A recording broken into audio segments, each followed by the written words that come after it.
Good evening. I'm Courtney Graham with the Engagement Department at the Art Institute of Chicago. Welcome to this evening's virtual conversation on arts, crafts, and the Morris & Co. aesthetic. We're so glad to have you all joining us virtually, and we hope this digital format, can offer a chance to stay connected to the Art Institute from home. We'll begin with a brief review of some of the features we'll be using today. This program will be shared in presentation mode, so we have turned off video and microphones for attendees. For optimal viewing, please select full screen mode under View Options in the top right corner of your screen. Throughout the presentation, you're invited to share questions through the Q&A feature at the bottom of the screen. We look forward to answering some of those at the end of the presentation. Closed captions are available and can be turned on via the controls at the bottom of the screen as well. If you encounter any technical difficulties during today's program, again, please let us know in the Q&A and we'll do our best to assist you. This program is being recorded, so if you'd like to revisit it in the future, you'll be welcome to do so. Now it is my pleasure to introduce our speakers. Jordana Monk Martin is the founder of the textile-based archive, library, and journal, Tatter, located in Brooklyn, New York. Blue, the Tatter Textile Library, is home to over 6,000 books and textile objects, an incredible resource to artists, designers, costumers, historians, and more. Joining Jordana in conversation is the Art Institute's own Melinda Watt, Chair, and Krista C. Mayer Thurman, Curator of Textiles. Now I'll hand things over to Melinda to get us started. Thank you. Thank you all for joining us today, and thanks to Courtney for the introduction and for all the work that she and her team do to make this programming possible. The concept for this program was inspired by the artistry of Morris & Company, their philosophy of honoring handmade objects, the artisans who created them, and for fostering an appreciation for thoughtful and beautiful interior design. These are some of the basic tenets of the English arts and crafts movement, and William Morris is considered by many to be the father of this movement in design. I'll be sharing with you some selected highlights of our exhibition, which features works from the late 19th and early 20th centuries. And then Jordana Monk Martin, founder of Tatter, will share her work, and I'm extremely pleased that she is joining us today. In Morris & Company, the business of beauty, I've taken the opportunity to feature our excellent permanent collection of textiles and wallpaper by William Morris and his collaborators. Like Morris himself knew, no one achieves a project of any scale alone, and I want to point out that many people have contributed to the success of this exhibition. The show is possible thanks to the 2018 donation of the late John Bryan and his wife Neville and the Crabtree Farm Foundation, which essentially tripled the number of Morris fabrics in the collection and added 25 wallpaper samples to our collection as well. Textile conservator Isaac Facio and exhibition designer Samantha Grassi and graphic designer Mark Choi worked together with me to achieve the harmonious display that we see in the galleries. And in the next image, this image really gives you a sense of the space. In this gallery, we feature a selection of wallpapers, pamphlets, and a variety of textile techniques, including block printing and weaving. Textiles and wallpapers quickly became the bread and butter of the Morris & Company business, which was founded in 1861 and closed its doors in 1940. However, as many of you know, Morris designs are still available from the British-based Sanderson Design Group, and they have actually generously donated the modern wallpaper that appears throughout the gallery.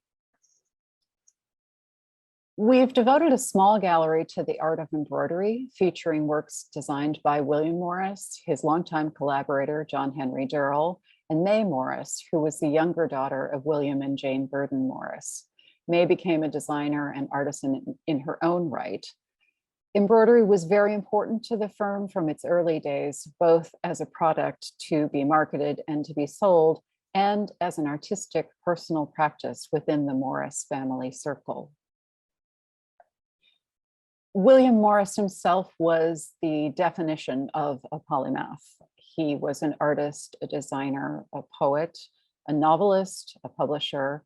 He was active politically as a socialist.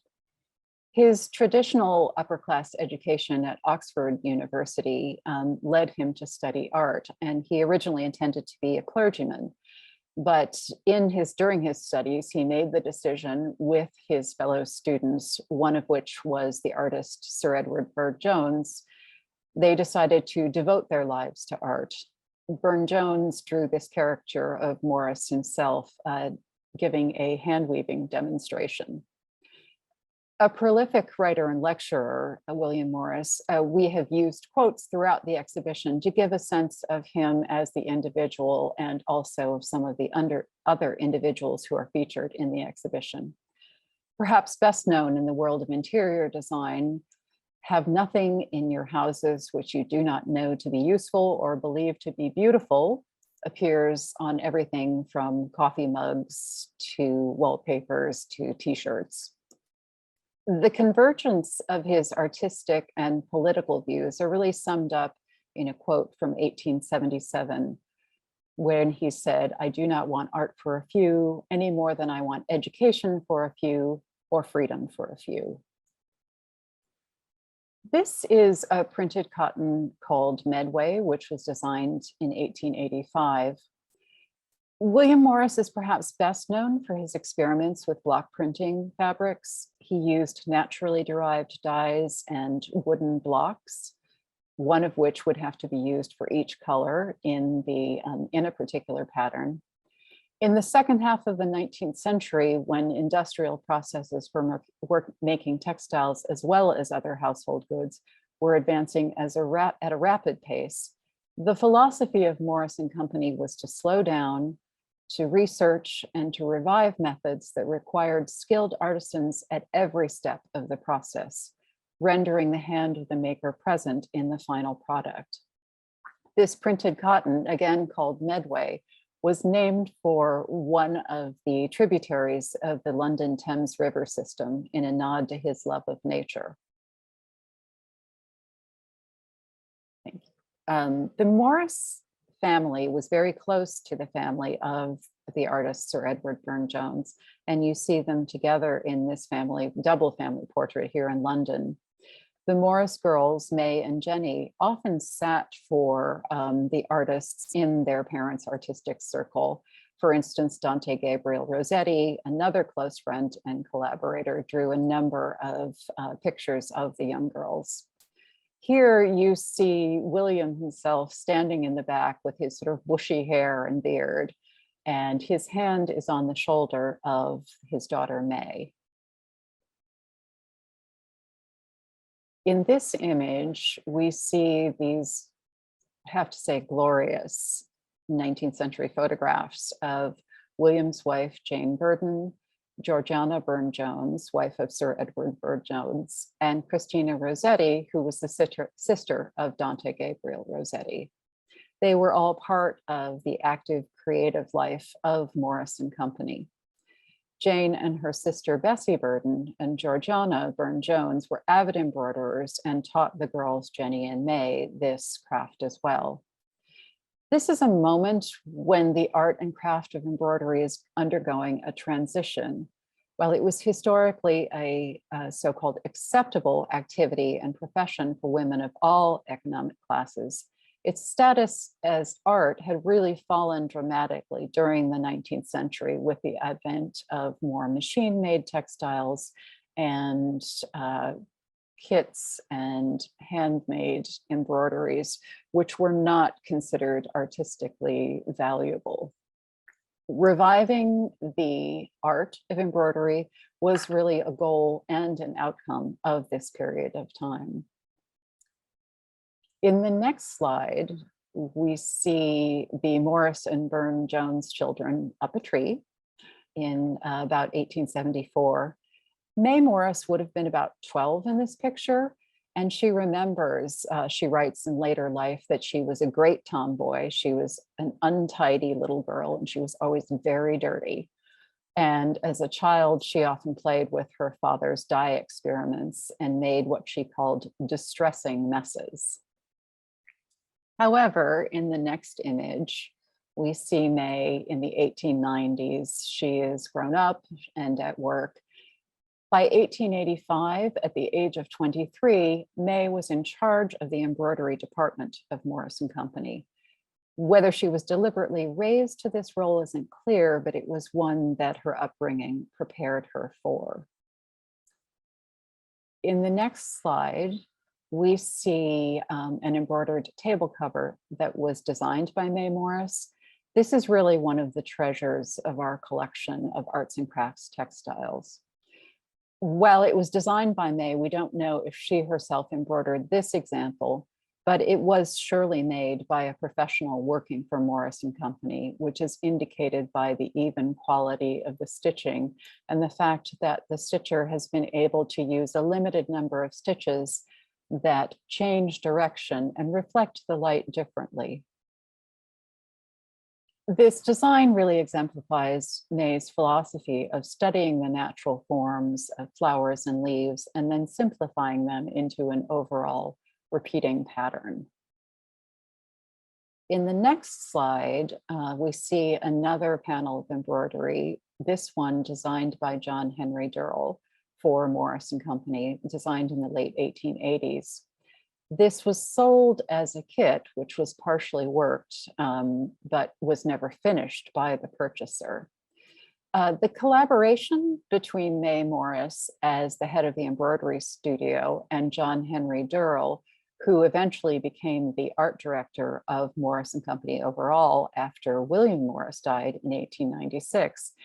Their collaboration is indicated by the annotation on the design drawing for the peony embroidered panel, which survives in the Huntington Library, where May has annotated the drawing to indicate how it could be used, what sort of product it could be used for. So they're really working together.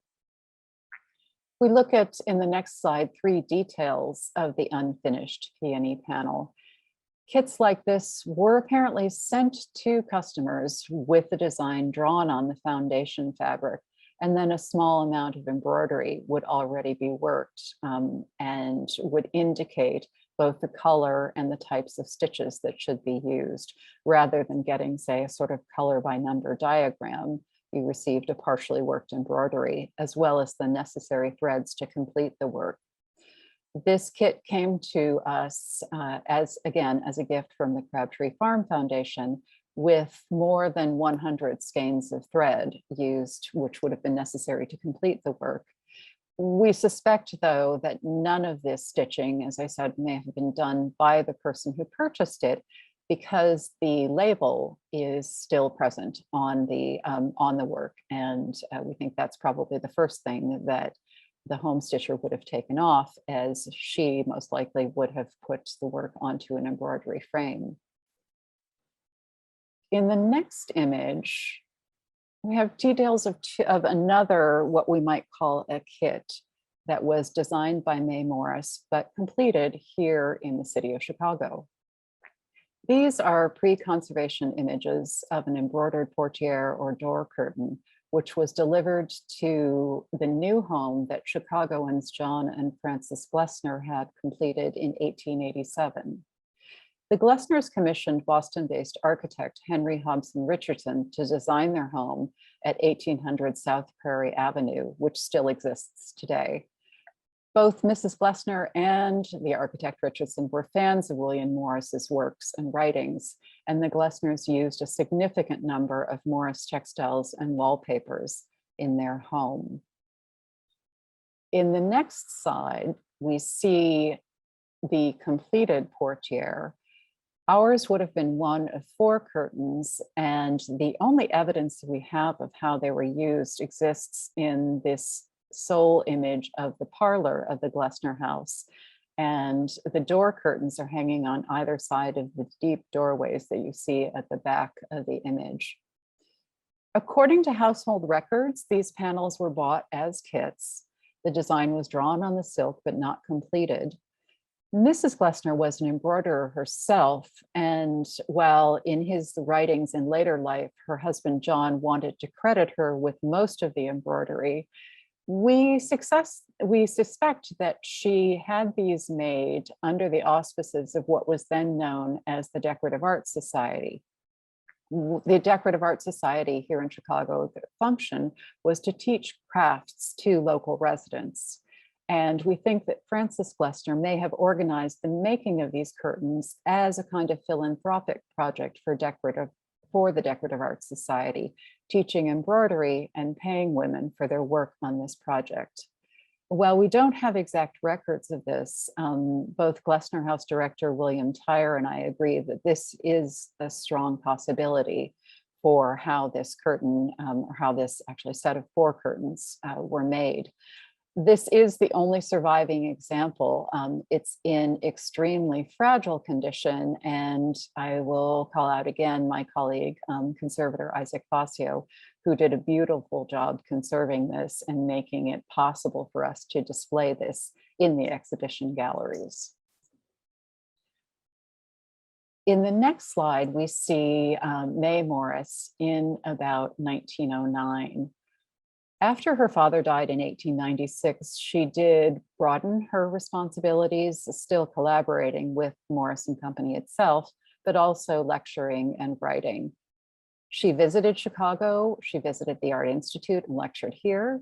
She visited Jane Addams at Hull House, and she also spoke at the Glessner House in November of 1909. This was part of a 6-month lecture tour of the United States. She spoke primarily about aesthetic dress, about the history of embroidery.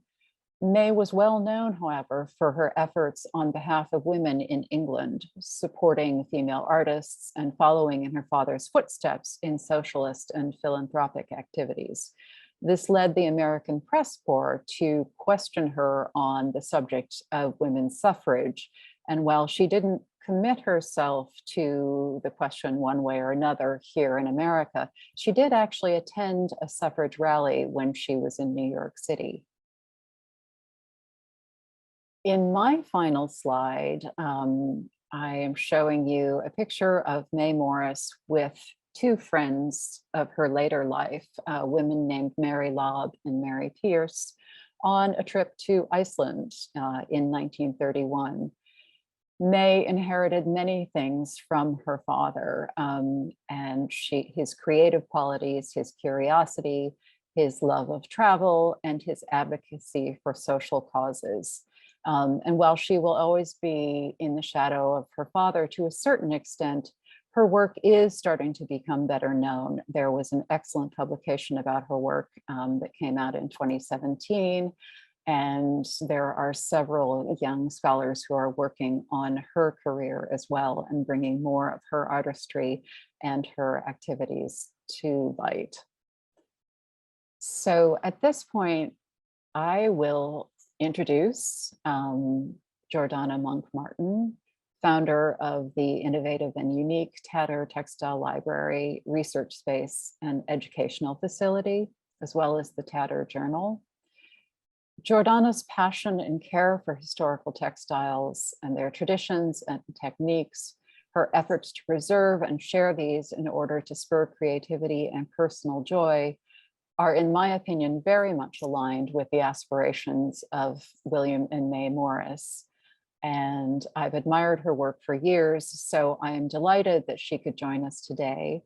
And Jordana, I'm very happy to turn the program over to you now. Thank you. Thank you so much, Melinda. What a wonderful talk. And it's such an honor to be here today and to be included in a program like this, to be likened to a family and a legacy like the Morris family. That kind of compliment put me in a state of shock.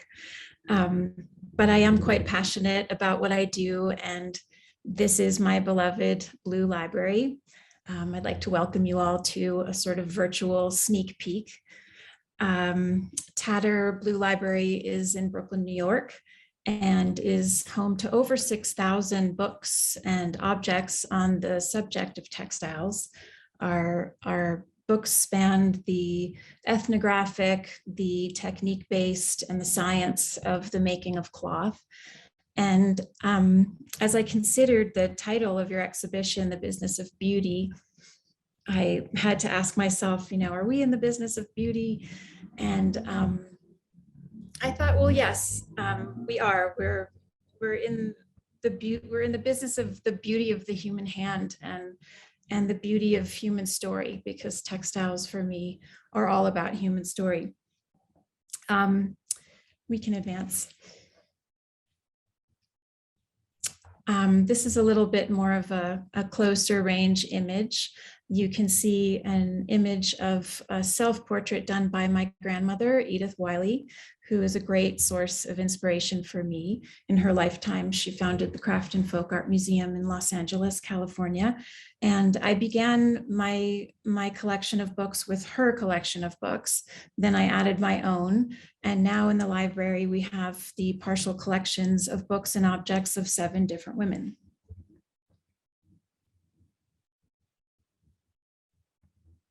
Let's go to the next. So books and objects live together in this space, and I think they complement each other very well.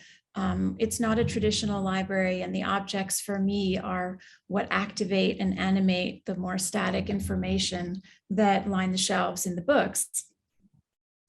Let's go to the next slide.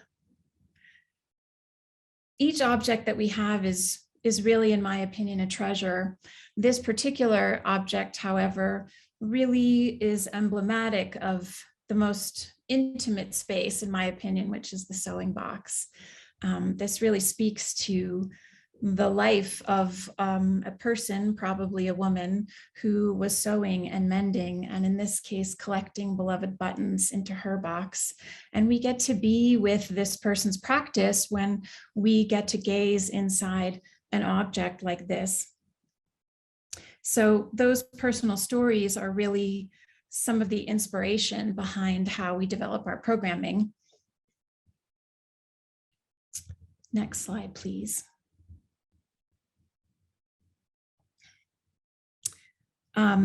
And even some of the most mundane objects really are sources of inspiration for us. And I look upon things like this collection of needles, as a kind of connective tissue that we can all relate to, because we've come across these throughout history in our lives, in our own sewing practices. Let's go to the next.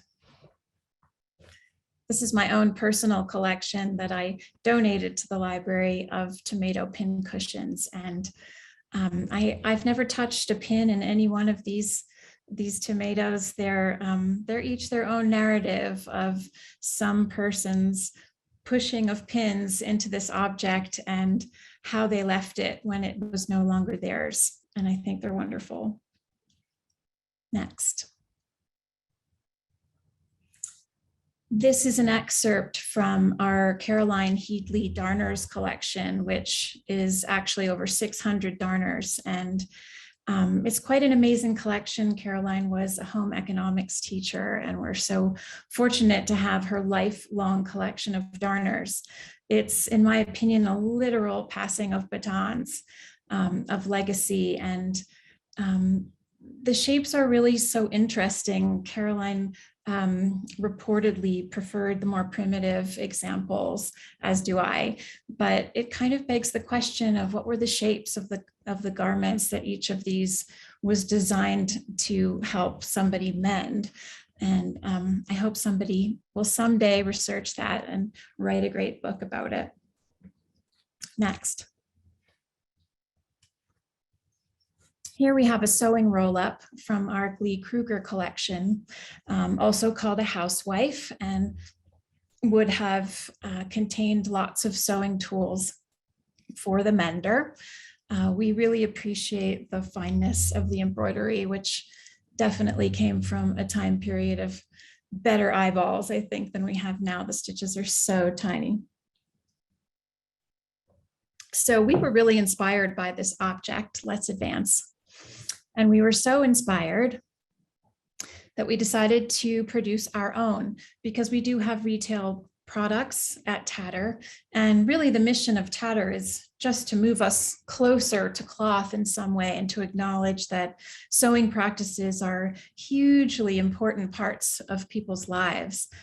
So this is our effort to make a hand embroidered version of our housewife that's available for sale. But then let's advance to our next slide, where I'd really like to introduce the concept of the maker consumer, because that's how I define myself, as like a maker consumer, somebody who is enthusiastic about participating in textiles on both sides. Sometimes I like to move myself closer to cloth through purchasing something incredible or connecting to an artist or designer that made that object. And other times I like to make something. So we know that in our community, we have both, and we have people that straddle. So we've designed a make your own kit as well. So instead of purchasing an already made one, you can make your own with your own fabrics. And you can also be acknowledged that your own sewing practice is incredibly valuable to you. We can advance. And as we are such a growing community of makers, we mostly focus on classes. We offer a very wide range of classes. Learning is so important, and it's not just learning about technique, it's learning about culture. I truly believe that cloth and cloth history is a great empathy cultivator, an amazing portal to human experience, and a way to learn about a culture different from your own. Sometimes when you learn to stitch a technique or a motif of a different culture, you are really embodying what is most profound about that culture, because as we know, textiles accompany us through the most important rituals of our lives.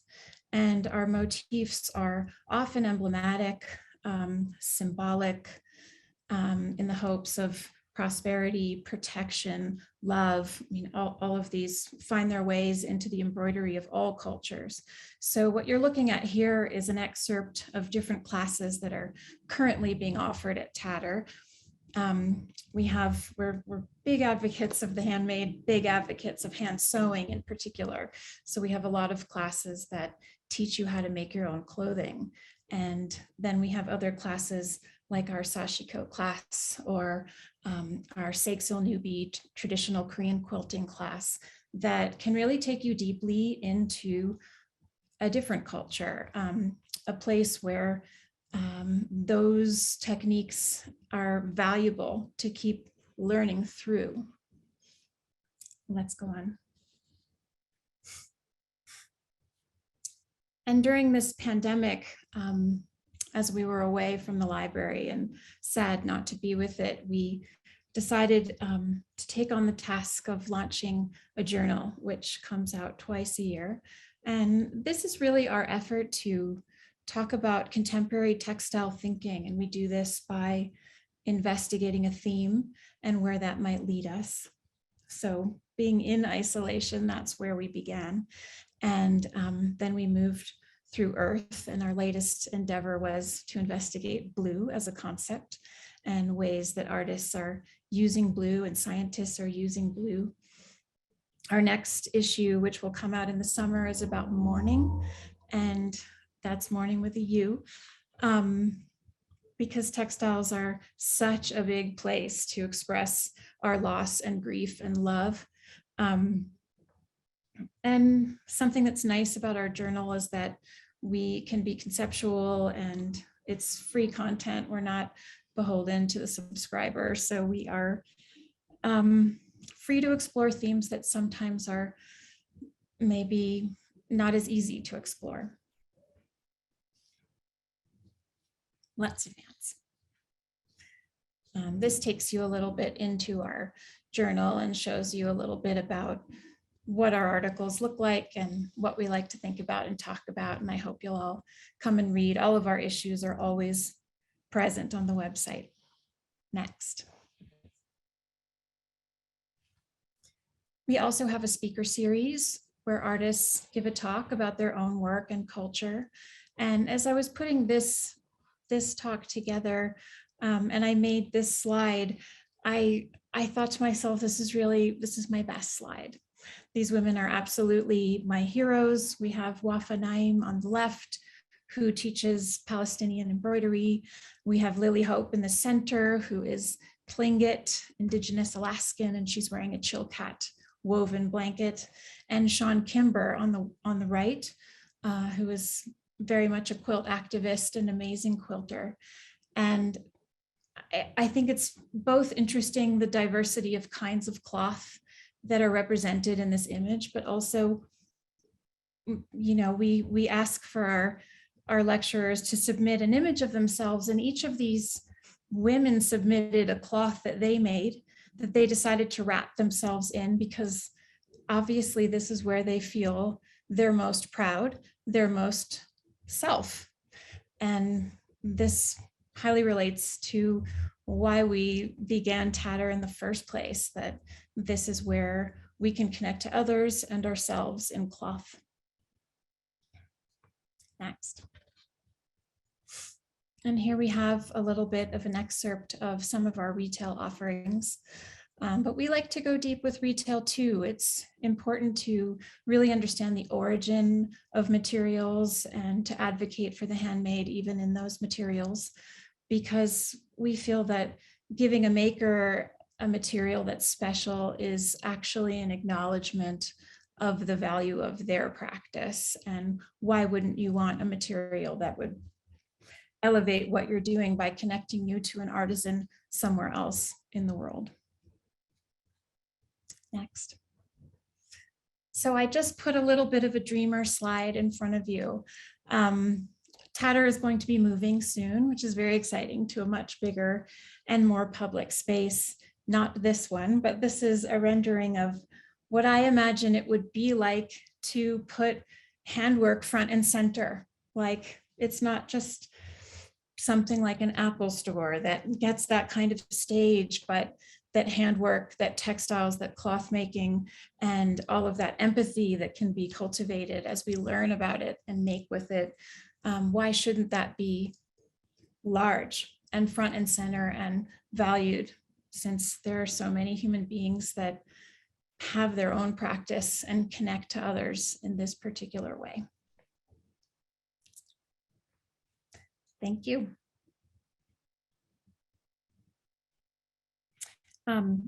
Melinda, I'd love to invite you back for a chat. And I would love to join you. Thank you. Thank you so much, Jordana. I'm really so interested and really moved by the universal appeal of the satisfaction of making, the community, and that you have expressed, that I think was expressed again, that was lived through the Morrison Company family with, and their community with all their ups and downs. I wonder if you could talk a little bit more about your, the community that has gathered around the activities that you have fostered. Thank you. Well, prior to the pandemic, we were such a regional, local kind of maker community, doing on-site programming for those that could actually physically come to the library. And it's really a consequence of our pandemic that all of our programming bloomed such as it has. And it's a high price to pay to have some, kind of growth spurt on that scale. But it speaks to the kind of togetherness that people were really craving. And since so much of stitching historically is done side by side in a sewing circle, it's very social. It maybe moves in and out from the personal to the social. But meeting online was suddenly a way to talk to people that we only interacted with previously on social media, who would say, I wish I lived closer, I'm in Australia or Germany, and I really want to come and learn something with you. So this is the beauty of Zoom and kind of ways to connect today. Actually, we launched an announcement that we're doing a stitch-in for Ukraine. And again, it's just amazing to connect those dots. We have some embroidery artists who will be calling in from Lviv to teach a class, and those funds, of course, will go to support the charities of their choice. And then we've also decided to support an effort to preserve objects, sacred objects in the Ukraine, because of course, like that it's not just human life that's at stake, it's all of that history of human life. So hopefully we'll be able to do that. But what's so amazing is just how activating and how instant you put that call out, and those dots, but are connected between I'm going to learn something, and I'm going to help someone, and I'm going to have togetherness, and I'm going to have a place to put all of these feelings that I have because I'm watching the news and I'm helpless and this is horrifying. So, it's like a kind of interesting joining of all of these things. And perhaps that's something in the Morris family that was consciously or unconsciously going on, that there was the design of an object, the imagining how you would live with it, but also an acknowledgement to the maker, so that you might not just purchase a wallpaper, but stitch your own version of it. Right, absolutely. I want to applaud you for your international outreach, and really, and for activating what you do in aid. And I think that the Morrises would be pleased and proud as well.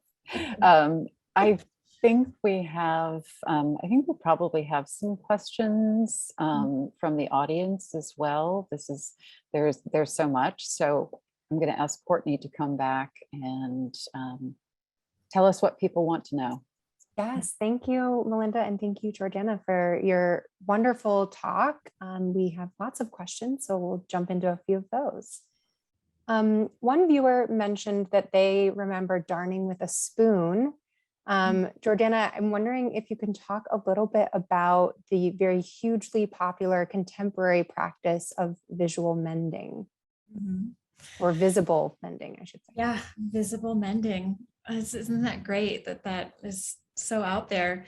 And how interesting to see the arc of women feeling good about themselves in the past because they could remake a fabric, and if it had been torn, they were going to erase the narrative of the calamity in the cloth and remake it. And now we're going to celebrate what happened and visibly mend with some outrageous other color. And yes, you can darn with a spoon. And in one of our books about darners, we have a few, and we consult them as we catalog Caroline's collection of darners. And there's like a potato has its own entry in the book. You can darn easily with a potato. So these are practical tips, but really great. But I find that visible mending is that amazing celebration of life, because it's the evidence of a life lived. It's the story in the cloth that I actually relate to. And so I'm very happy about all the menders out there. Definitely. Thank you, Jordan. This viewer noted that the number of objects from Crabtree Farm. Melinda, do you know anything about who collected those pieces when they were originally acquired by the farm, or could you talk about that a little bit more? So John Bryan, late John Bryan, and his wife Neville have an extensive collection of both 17th and 18th century British decorative arts, as well as English and American arts and crafts. And the Crabtree Farm Foundation maintains some of that collection. John and now his son and his family, who carry on the tradition, have mostly purchased arts and crafts era objects from dealers in the UK, in the case of the British objects. So, you know, unfortunately, in the case of multiples, which is essentially repeating pattern textiles or repeating pattern wallpapers, in the case of something that is a multiple like that, it's very hard to trace back to, say, the original owner. However, in the case of things like the Glessner House portieres, and we also have a carpet from the Glessner House, and we have some other textiles from the Glessner House. We know of a particular work that was made for a particular site. You know, we do have that evidence. But in terms of the Crabtree Farm Foundation collection, those pieces, as I understand it, mostly came from the art market. And unfortunately, practice in past decades was not to keep track of where things came from prior to the dealer as much as we do today. We're much more careful today. But again, so many of these pieces are lengths of fabric, multiples. So it would be very hard to trace, for instance, where our example of Medway came from versus another example of Medway. So it is, yeah. It may remain a mystery for many of these objects, so we enjoy them for what they are. But we do know a lot about when they were designed. That's a very well documented fact of the Morris and Company practice. Great, thank you, Melinda. Jordana, lots of interested folks who want to get more involved with Tatter, but being, you know, many folks being perhaps in Chicago, wondering if many of your workshops and other things are offered virtually. Could you talk a little about that? Yes, all of our programs are virtual. We have not had an on-site program in 2 years, and I'm sure we will bring them back, but I don't think that we will end our virtual programs. They're really successful, and when I say that, I don't mean, oh, we had so many signups, and you know, I just mean that a community is started amazingly every time we start a class that's even one session. And the long form programs, as we're taking you through the button front shirt, for example, which is going to be such an incredible class starting in a few weeks. Over the course of 5 sessions, you're learning, but you also have access to your community on a platform that's just for you. So people are making friends and they're encouraging one another, and it's a warm and supportive learning environment. So I see no reason to end it. Wonderful. I'd love to have all of you Chicagoans. My grandfather was from Chicago. Yes, hopefully some folks can take advantage of that. Maybe as a final question, and perhaps for both of you, could you talk a little bit about kind of this resurgence of so-called maximalism in design, and how seemingly connected that is to the Morris & Co. aesthetic? I'm happy to jump in, since I have the kind of maximalist background here, which is a collection of Morris & Company images from last year's calendar. It's been interesting to talk to visitors about the Morris & Company aesthetic, and to talk about how it is different from the aesthetic of other Victorian era interiors. And it really is about the handmade, but the layering of pattern and color and design is still there. I think we're seeing this, we actually are seeing a resurgence of this in interior design and in fashion as well, with so many designers working with pattern on pattern. And we also see this in, I don't love to make the distinction between types of art, but I will say we will call painting fine arts. We also see this kind of pattern on pattern even in the work of someone like the painter Kehinde Wiley, who is actually taking verbatim Morris patterns, recoloring them, pulling the layers out, and surrounding his sitters with pattern. And we see it in fashion. We see it in a number of different types of arts, decorative arts, interior design today, as a kind of counterpoint to, I mean, I was and still am a 90s minimalist in terms of dress and decoration, but there's a real resurgence, a kind of parallel to minimalism. Maximalism is becoming more and more acceptable and more popular these days. Jordana, anything to add on that? Yeah, I'm not sure I have too much to add, just that the library feels very maximalist in its saturation of objects and blueness and enthusiasm for all things textile. Well, I think that's all we have time for this evening. Thank you so much to Jordana and Melinda for spending your time with us. And thank you all for joining us for this evening's program.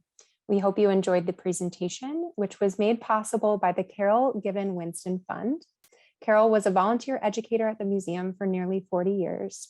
Thanks to the generosity of her family, friends, and fellow educators, the fund bearing Carol's name supports lectures, conversations, and programs that honor her spirit and her passion for sharing art and the Art Institute with others. The exhibition Morris and Company, The Business of Beauty, is on view in the textile galleries through June 13th. And of course, please explore Tatter at tatter.org. And for more information on upcoming virtual events, please visit us online at artic.edu and look for our monthly e-news in your inboxes. We look forward to seeing you again soon. Thank you.